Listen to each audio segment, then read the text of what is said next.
X-ray further what the NSA said, talking about the fallout of the meeting, said it denied criticizing Governor Nasir El-Rufai for divulging too much classified information, which it claimed was indirectly helping terrorists re-strategize as well as endanger those in captivity.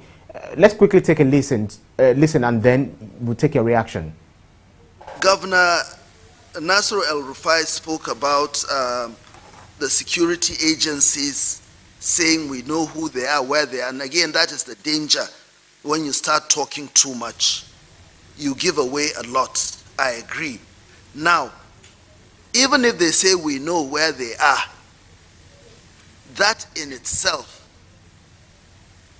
is already a problem. Because once you say it, whether it is true or false, the person who has your people in captivity will move to another location. It's just as simple as that. So sometimes it's best to just keep silent. Mum is the word. All right, BKO, what do you make of this? Yes, it has not been misquoted. It's not been misquoted. It's not the first time that this NSA will say something and then we'll start hearing that, oh, he didn't say it. But there it is, in black and white. This is not even elevated interpretative journalism.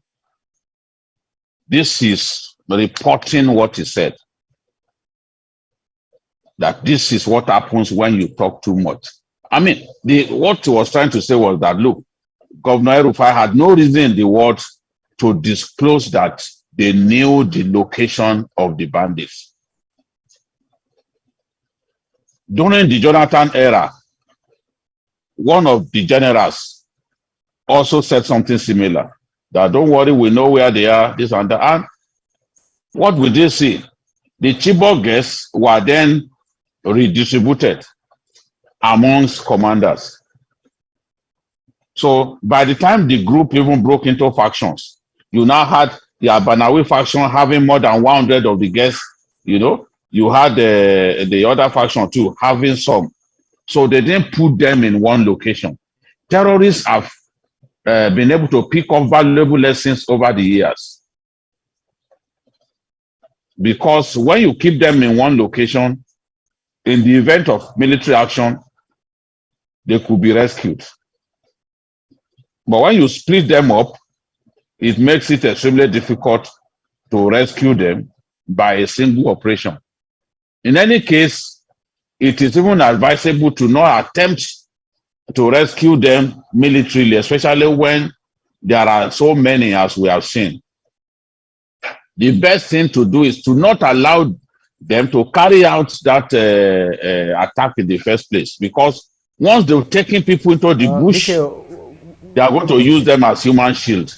And once you try to launch a military campaign to set them free, many of those captives are likely to die. And if they die, it will become a massive PR deficit for the government. So people would rather negotiate through third parties. Countries would rather negotiate through third parties and get their people freed. Right. So, BKO, before we change our topic, Makoyaide is saying that BKO, in the light of the insecurity challenges in the northeast and the fact that Boko Haram has in effect merged with the bandits, do you think it makes sense to constrain the Turkanos to the northeast? Well, it may not make sense. It may not make sense, but agreement is agreement. As far as the Americans are concerned, terrorism is happening only in the northeast. Remember, they didn't want to sell these weapons to us. We are grateful to President Trump, because during the Obama years, the government flatly refused to sell to us. In fact, when we tried to buy American weapons through third parties, the Obama regime vetoed it. They stopped us from buying, even from third-party countries. So that was why the deal for the Tucanos was not a straightforward one. And remember, there were videos of Nigerian forces appearing to torture captives and all that on the internet. So these sort of videos that soldiers sometimes record, they should know that they are doing a disservice to themselves, because in future, those videos could get in the way of buying weapons, because they will now claim that if they said to you, you are going to use those weapons on your civilians. As far as they are concerned, at the time the weapons were bought, we only had terrorism happening in the Northeast. And we had told them that, look, we needed it to defeat Boko Haram. Boko Haram was only present in the Northeast. They were not anywhere else at that time. So Boko Haram elements, some of them have fled to work with bandits now. It has now become criminality of a different sort. They are now bandits. They are now people kidnapping strictly for money. They don't have ideology anymore. And to be a terrorist, there has to be an underlying ideology. So it's not everybody that will be convinced that we have branded people terrorists and all that. You can't simply do that and think that you are going to convince everybody. No. Many people will still see them as bandits based on their modus operandi. I am one of such persons. I still see them as bandits based on their modus operandi, despite the fact that some Boko Haram elements have joined them. Some of those who have joined them strictly for the purpose of survival, knowing that they are losing the battle in the Northeast. But what they are doing is strictly banditry, strictly kidnapping people for money. They are not saying give us a state of our own. They are not saying we want an Islamic, we want Islamic theology to reign in the places that we control. No, bandits are not telling you that. A lot of those bandits are not even Muslims. They only bear Muslim names. A lot of them are enemies. So that they've been diluted with Boko Haram still has not changed their modus operandi. And it's their modus operandi that ensures that the definition that fits them perfectly is that of banditry and not terrorism. But if we don't use Tucano, it doesn't mean that we cannot win the war. We need to invest in drones. Absolutely. We need to invest on guard attack helicopters. They will do even a better job than the Tucanos. A lot of the destruction of Boko Haram bases happening in the Northeast is through the use of drones, unmanned area vehicles. Right. So, Biko, let's change tack quickly. We'll come back to taking some of the the contributions on the YouTube channel. Well, let's talk about the All Progressives Congress, which is in the eye of the storm for selling its presidential nomination and expression of interest forms for 100 million naira, while the PDP puts its presidential form at 40 million naira, even though the ruling party slashed its own by 50% for presidential aspirants under 40 years. What does this portend, or what do these portend? Well, I am against selling nomination forms for even as high as 40 million. People have said, oh, we want to separate the boys from the men. I do not agree. There are ways by which you can separate the boys from the men. There are shadow elections that can take place that you can actually use, caucus elections, shadow elections that you can use to arrive at aspirants and then eventually candidates of your party. I'm not talking about consensus now. I'm talking about shadow elections where people can actually test their popularity. But telling us that you want young people to get involved in governance while you make the nomination form so expensive, That means you have monetized democracy. You have made money the centerpiece of our politics. You have shut out capable people who may not be rich. Because what we are now saying, what the APC is saying is indirectly, without knowing it, is that look, only people who are rich or whose friends are rich are good enough to contest for the presidential ticket of the party. For APC that came with the mantra of change, I think that change should mean refusing to do those things that the PDP were doing for which they were condemned. Trying to copy the PDP does not mean change in any way. You've got to depart from the path that the PDP told. If you continue to ape the PDP and you are doing exactly what they are doing, then you are endangering the popularity of the party with the ordinary Nigerians. And Nigerians will think that, look, if they cannot raise money to contest for these elective positions because it has become for the money bag, then it is not everyone's party. I've had some APC leaders say, look, the party belongs to the people. But how many people can afford 100 million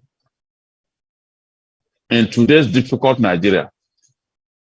So effectively, many people, an overwhelming majority of our people who may be capable and in fact be more capable than some of the people contesting are going to be shut out because the major challenge will be for them to raise this money. How do they get to raise this money? It's not the nomination form of a political party should not constitute a bazaar. It should not be so priced in a manner that the ordinary people cannot will not be able to buy it. When in 2014, President Buhari complained that 27 million was too much, and that he, as a former president or a former head of state, would not be able to raise 27 million. We thought that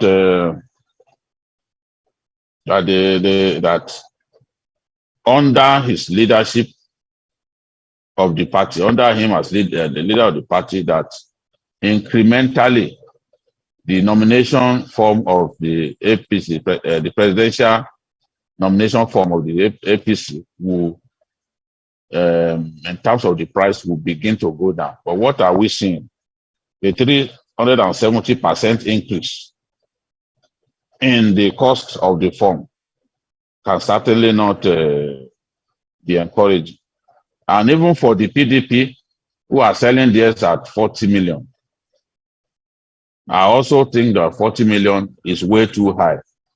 The only good thing is that it appears that the biggest opposition party in the land has ensured that theirs is not as expensive as that of the APC. All right. Right, Biko, we don't know exactly how much someone who is holding the office of the president, who is the president of Nigeria, how much they collect, month-on-month basis, and altogether 4 years, let's say 8 years. So we don't know whether that salary amounts to up to 50 million naira.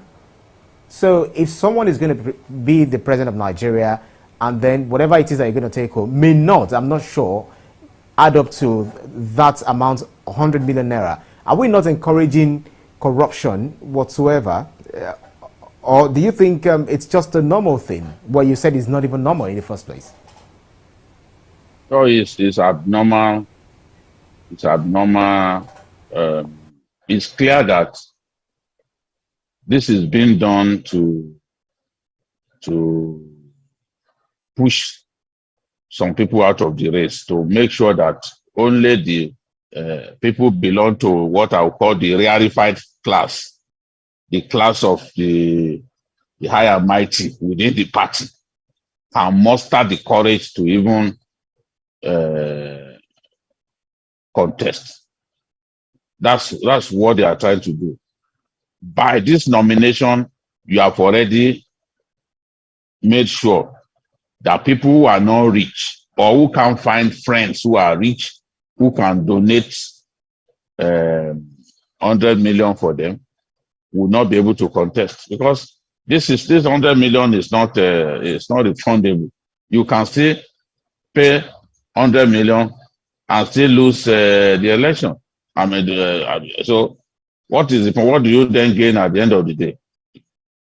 You know, so I mean, young people. I want to see young people, 30-year-olds, 35-year-olds, be able to take part in these elections, and it shouldn't be money that we will use to discourage them or to ensure that they are unable to throw their hearts in the ring. By telling people to bring 100 million, you have clearly made it impossible for us to even reap the benefit of the not too young to rule team. At least at all levels of governance, young people should be able to contest. There's nothing wrong about that. They should be able to contest. We are using money now to block the access to these elective positions. So I'm really disappointed. To go all the way to 100 million was what I never thought could happen. But it's really in Nigeria, nothing shocks us anymore. We are a country in which strange things happen, and people should be ready that at any point in time, something shocking will happen. All right, BKO, let's quickly go back to our earlier topic where Stanley Maduka says, he's asking a question. So what's your take on the reopening of our borders? Don't you think that will worsen the security situation?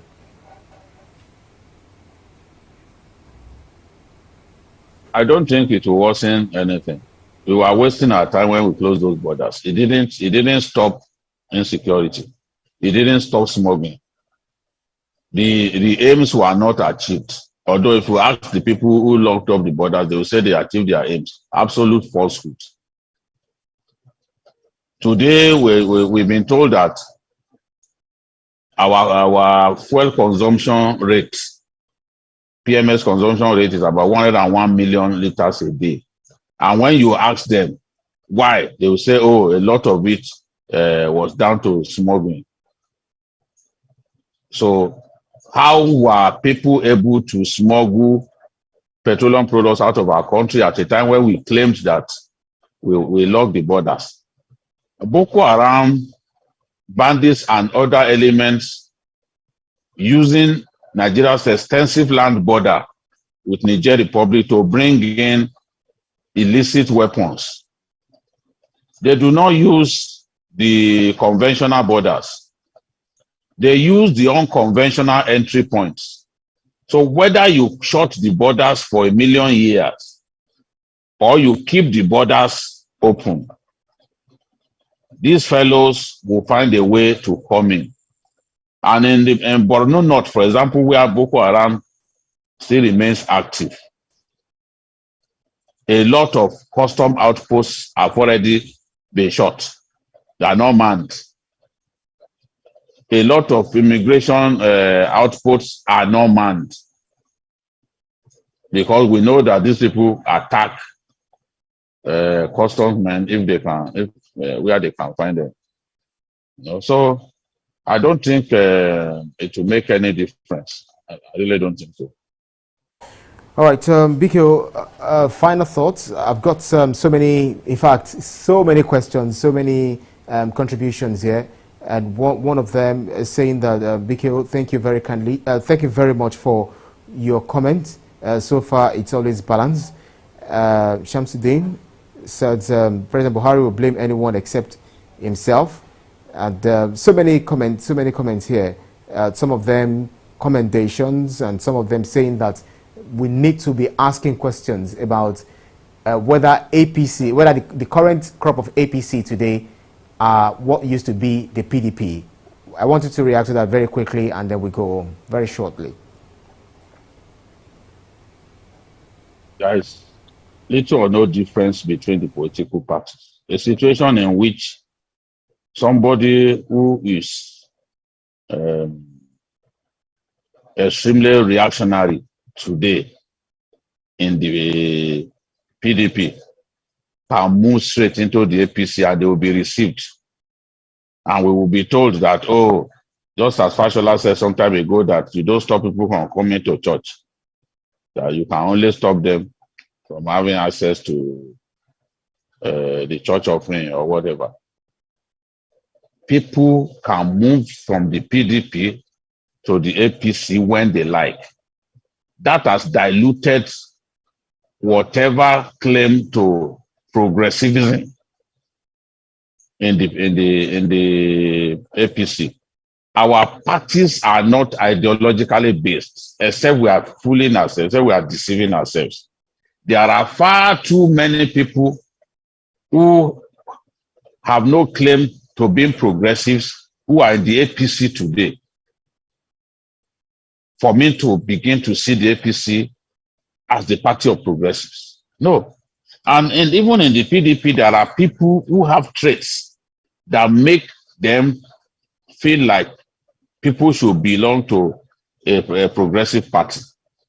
So APC has become open to all comers. All kinds of people can come into the party. So that has diluted the character, the nature of the party to the point that there's little or no difference between it and the PDP. In fact, many people have moved from PDP to APC and back. Yeah. You know, they move freely from both from party PDP to party APC to make me even see the parties more or less like cousins. All right. Well, John Afaha says, thanks BKO for these analyses, more grace and wisdom, always balanced in your discussions. Well done.